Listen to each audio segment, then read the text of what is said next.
So who am I going to be watching tonight? Okay. First, number one, without a doubt, and it's not the quarterback, it's Matthew Bergeron. Because again, he's listed as number one on the depth chart now. And now that we've seen Matt Hennessy go down, and I know they've signed some vagabonds that, again, this Reed guy or whatever. I mean, they've signed some, Scafozos or whatever like that to fill in and plug in. But can Matthew Bergeron handle this job? Can he look like a guy that belongs in the NFL and push people around? Again, I want to see him win his one-on-ones. I don't want him getting blown up. I want to see him win his one-on-ones. And I keep talking about this, and you keep kind of dismissing the idea that, look, this is a guy that is playing his first game in a new position. And now there's pressure on him that he's looking like the de facto starter because of injury. This happened 2 seasons ago with a guy that was drafted in the 3rd round. Again, 2nd and 3rd round, those are guys that are supposed to be impactful players for you. And Mayfield could not handle the job. He was a disaster. Let's put it kindly. He was the worst interior offensive lineman in the NFL. Do I think Bergeron's going to be that? No, I don't think he's going to be that. But I can't have him be a bottom 3rd player when I have a guy that is inexperienced standing right next to him on his right-hand side.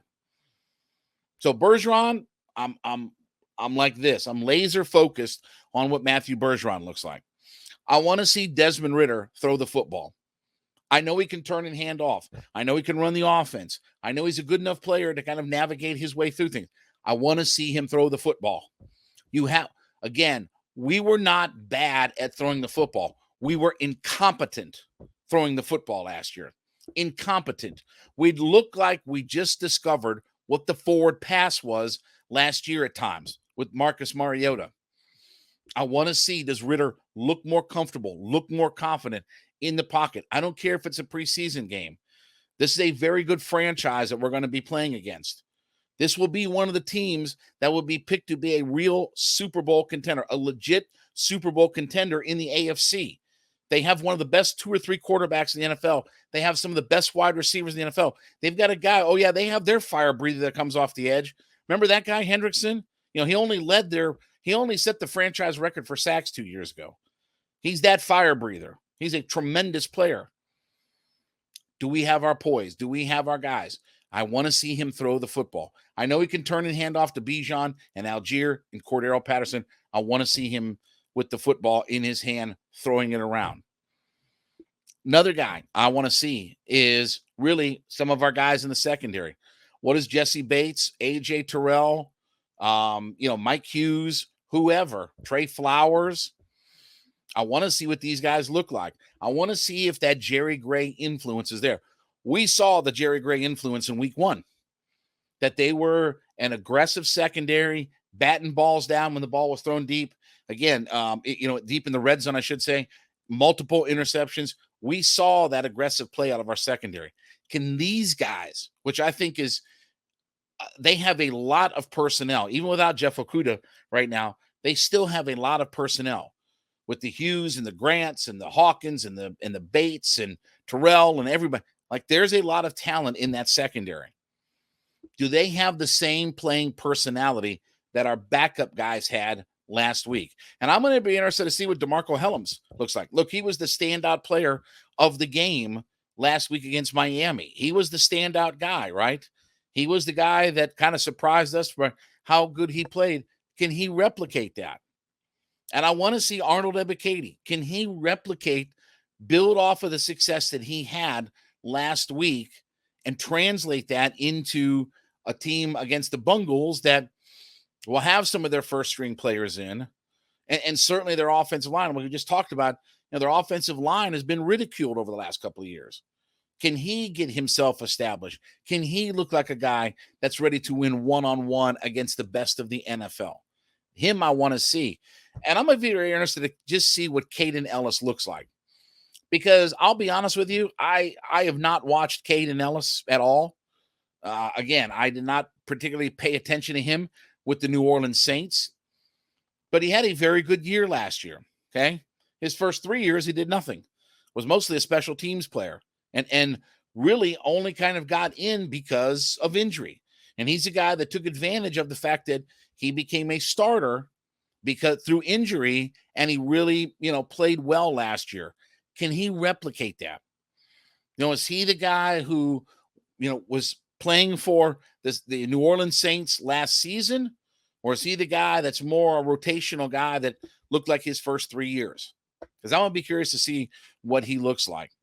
And this will be my first, obviously, real good looks at Jonnu Smith and some of these guys. Obviously, Bijan Robinson, there is a morbid curiosity to what look, you're not going to see much of Bijan Robinson. I'll be more interested to see where he plays in the game tonight. Like, where do they line him up? We know it's positionless football.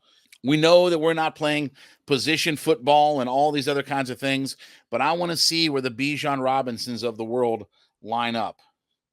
I want to see where these guys end up standing. Is it in the backfield? Is it split out wide? Is it in the slot? Whatever. So that's what I'm more interested in, is not whether we can run the football behind our offensive line. I'm curious as to where guys are standing. When we put 11 guys on offense, where do guys stand? Is Bijan Robinson going to play left guard? Like, that's what I want to see. I just want to see where guys stand in this offense. And we probably won't even see a lot of that tonight. I mean, in all honesty, they will probably just mostly use Bijan Robinson as a running back just to get him acclimated to the NFL, just to get him running plays. They won't probably do anything kind of intricate or, fancy or anything like that tonight, but they'll probably just line him up at running back and give him some carries, and then he'll be off the field. But certainly Matthew Bergeron, certainly, Desmond Ridder, Caden Ellis, Arnold Ebiketie, those are guys that I'm going to be focused on tonight when they line up. And I don't know how much the starters are going to play. I really haven't gotten a sense for how long guys are going to be in. Part of Ebiketie's reason was the fact that they don't have a whole lot of depth at that outside linebacker position to play a whole bunch of guys right now. So that's part of why he played, and just kind of getting him established, in there. So again, maybe he plays a little bit longer. I'll be fine with that. The more experience and the more reps that he gets, the better these things are. So again, it's going to be exciting to watch. We're going to have our first teamers on the field at home. First time seeing a lot of these guys in Mercedes-Benz Stadium, or at least seeing them for this year. And this is going to be the group that we're going to roll with and enjoy them now, because again, I do think that we're not going to see anybody come week 3 of the preseason when they play next Thursday.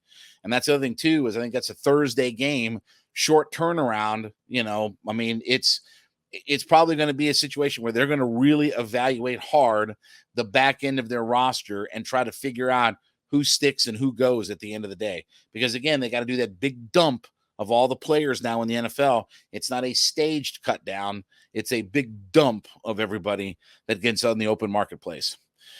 All right, as you listen in to Hittin' Hard, make sure you go on to whatever podcast platform that you're listening on and let us know that you're an everyday listener to the program. So we call them our everydayers, and we thank you so much for being a part of our community, and let us know that you're an everydayer listening in 5 days a week to the program.